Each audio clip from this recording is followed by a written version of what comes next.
So I've done part one. This is part two of 10 questions that I wrote to sort of get to know me a bit better. So, why do I talk about mental health so much? Anyone who's listened to me on the podcast know that I usually end every episode by asking people to look after their physical and mental health. Mental health is really important to me. It's something I've struggled with quite a lot. I've been diagnosed with depression. I'm on medication for it. I've had counseling for it in the past. Counseling, not the best thing for me. I've done CBT, that worked a lot better. I do occasionally still have relapses. It's something I'm aware I'm constantly going to be struggling with every single day. And it's hard. And I know it's hard, but I'm also a firm believer that it can get better. I've trained in mental health first aid. I've taken a real interest in mental health and mental wellness, essentially. And so I want to do what I can to help other people who might be struggling because I know that I'm in a better place now because of the help that I've received. So if I can be the person that helps to get someone else to get that help, I will do that. And I have places where I'm more than happy to talk to people. I have a Discord. I'm more than happy to talk to people on there. um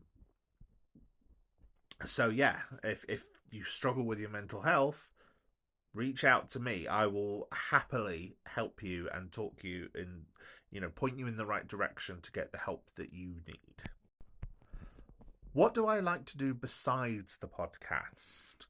um One of my big things, and I didn't mention it under my fandoms earlier. I really should have. One of my fandoms is Warhammer. Not necessarily playing Warhammer, but more the modeling and painting aspect. It has been a while since I've picked up a paintbrush, and I do hope to paint some more models soon. I've actually got one that is going to be. It's the miniature of the month that I want to enter into a contest at my local store. So I'm planning to paint that this weekend so that I can do that. So yeah, Warhammer painting miniatures is one of my things. I also like writing, but I tend to more come up with the ideas rather than actually write the story.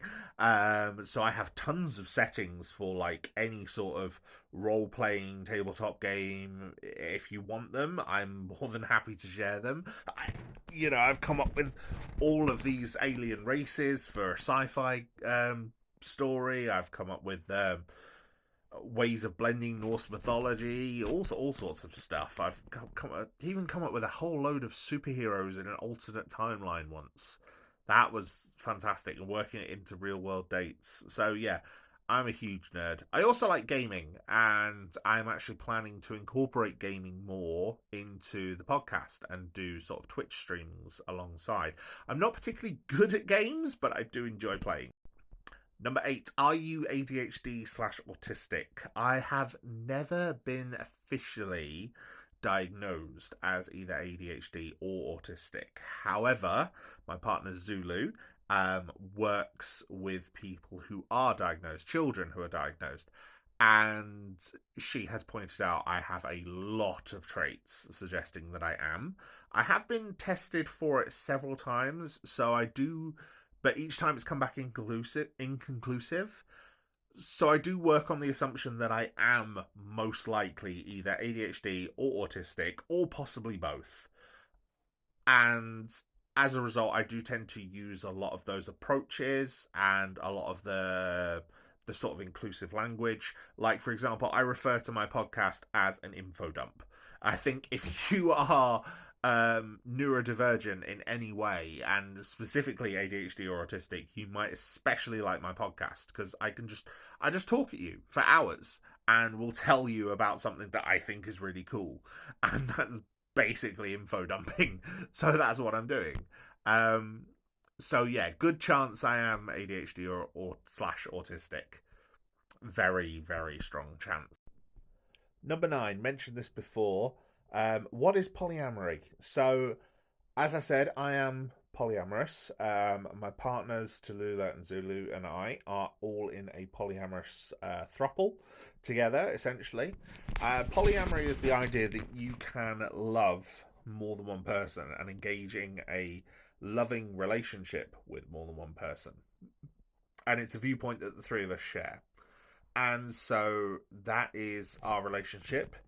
There are different types of polyamory. There's different types of open relationships in general. Like, not every relationship is polyamory, but every polyamorous, and not even every polyamorous relationship is technically an open relationship, because you can get closed polyamorous relationships where it's like you could have three people all involved together, but they don't date outside of that three, or it might not be three, it could be four or five, whatever.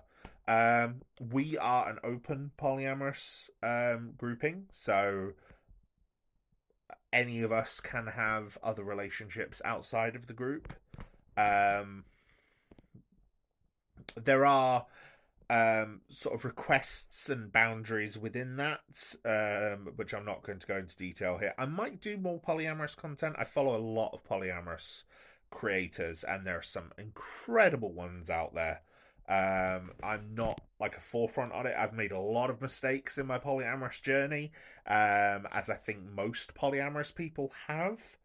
But it's something I'm happy to talk about. I am quite open about it. It's one reason why I'm willing to show my face. My partners necessarily aren't on a lot of public places. Like, you don't see their faces on the podcast, for example. And the final question, I put this one in as a bit of a joke because it's also a bit of a topical one. What do I think of franchises going woke? This is a common complaint you hear quite a lot at the minute. Especially in fandom circles, is like, oh, so and so is going woke, and then you get the whole go woke, go broke thing. It's all bullshit. To put it mildly, it's all bullshit. Um, like, most of the franchises that people are now accusing of going woke. So things like Star Trek, Star Wars, Marvel, X-Men, especially, weirdly.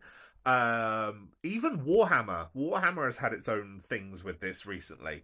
And people say, oh, it's going woke. These are usually things that are quite left-leaning anyway. And the whole idea of wokeism is just essentially being aware of social injustice and where things need to be changed, and like, you know, like the whole idea of forced inclusion and diversity politics and it's stuff. It's like, no, people are just aware of racism and homophobia and transphobia and actively working against it. And so most of those fandoms are. But also, from a business perspective, most of these fandoms are owned by big corporations who realize that they don't just have a straight, white, cisgender, usually male audience, and so actively try and engage some of their minority fans by creating characters and concepts that they might respond to.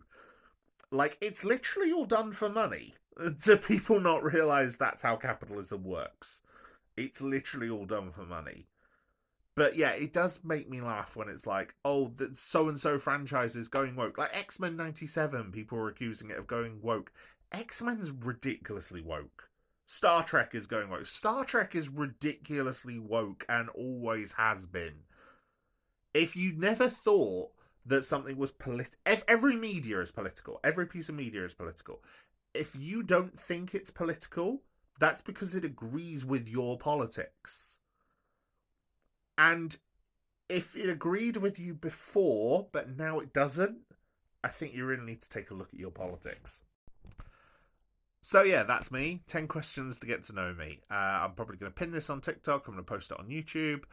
Hope you've enjoyed it. Hope if you like what you've seen from me, let's talk more. Let's follow each other. Let's become mutuals or whatever it is. I'm not down with the kids. Can you tell? But yeah, if you follow me, great. Maybe check out the podcast if it sounds like something you might enjoy. If not, just happy to have you viewing this. Thank you. Love you all. Bye for now. And take care of yourselves, people.